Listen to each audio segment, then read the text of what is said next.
From the icy Arctic to the clear blue waters of the tropics, oceans cover 71% of our planet and are home to half of all species on Earth. They feed the world, regulate our climate, produce oxygen, provide jobs and transportation. They give us beaches to lie on and waves to ride.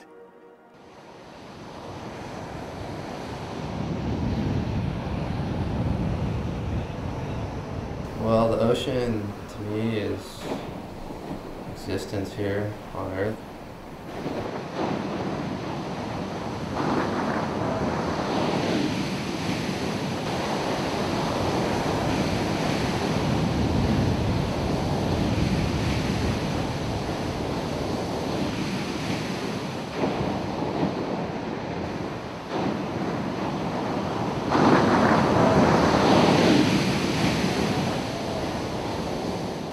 And that's where we all come from, you know? And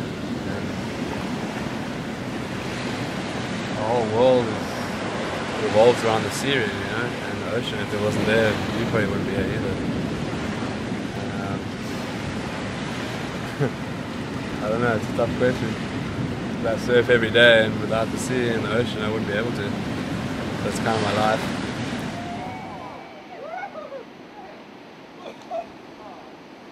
My dad works on a project called Save Our Seas, project that he was working in South Africa, trying to take fishing away from big corporate companies that some guy sits in an office and knows nothing about the sea, just seeing numbers and how many fish people catch, and bring it back to communities that can survive and sustainable fishing, you know, for people. So the local community fish, and whatever they catch they eat, and if whatever's left they sell.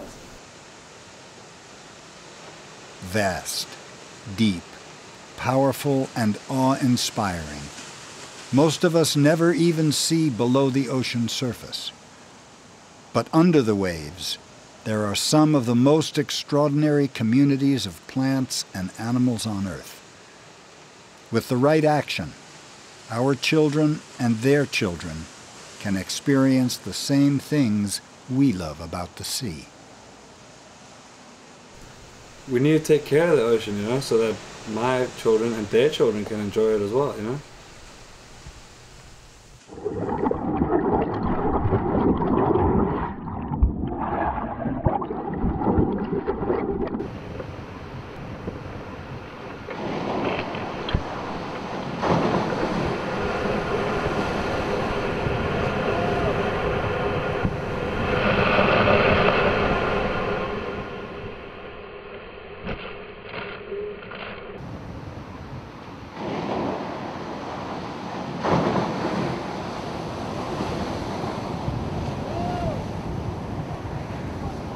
I can say that I've personally witnessed change in the beach that I grew up with, which is like a tangible way to gauge it, because I grew up just snorkeling and freediving on the reefs, and they used to be much more alive, much more fish, a lot more kelp, and I go dive on the same reefs these days and they're just kind of barren and dead. And so I mean, I've personally witnessed, and like, you know, I'm 27, I was kind of diving the reefs when I was 10, 12. So in, you know, the last 15 years, I've noticed total degradation.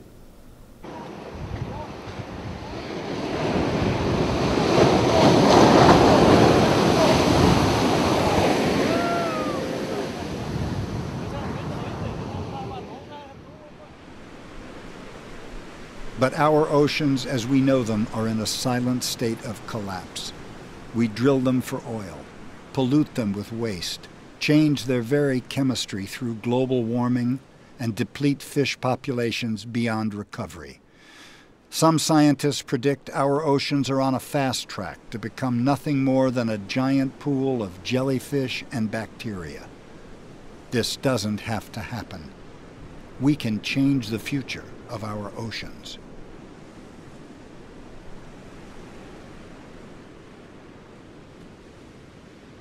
I spend so much time in the ocean that it's pretty much like a home to me, and feel responsible of taking care of it, and so my kids someday can have a clean ocean, and their kids, my grandkids, because I would hope that they live in the ocean as much as I do.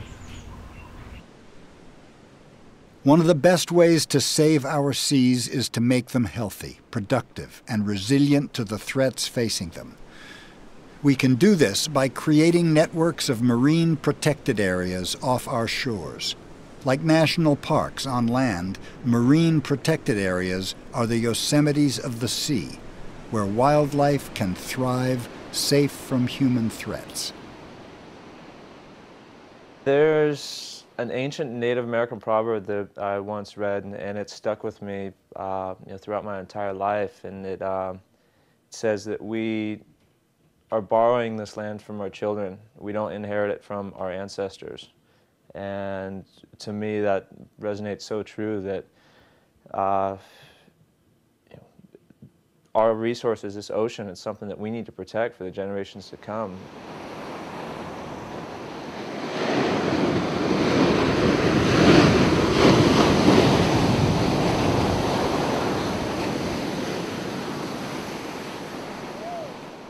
We've only just begun to preserve wilderness below the high tide line, but the few existing protected areas in the U.S. show a tremendous amount of good news. They are home to healthier habitat and more fish than unprotected areas. These underwater parks give peace to the diverse world below the water's surface, and they give our oceans the strength to fight back.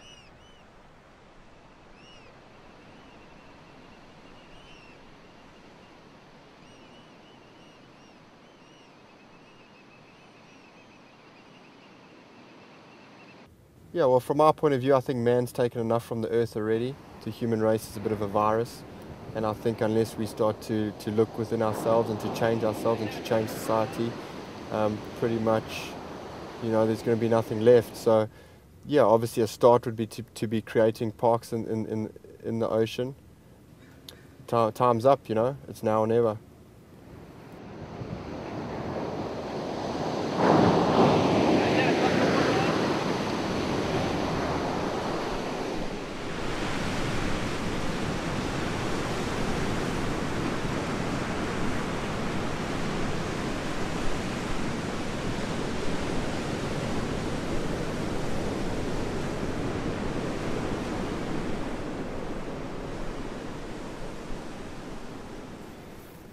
Yeah, just to kind of further that, the argument, there is a wealth of life under the sea as there used to be on the land, and people just thought that the animals on land would never run out because at first there was just such an abundance, there's such abundance of buffalo in America that they just wiped them out because they thought it would never end.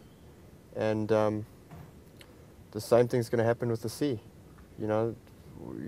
People think that it's a never-ending supply, but it can't be a never-ending supply, and it will be exhausted, and it won't take long before it is exhausted. And yeah, I mean, what can I say? Just don't slam the door in the ocean. Don't do it. Don't slam the door in the ocean.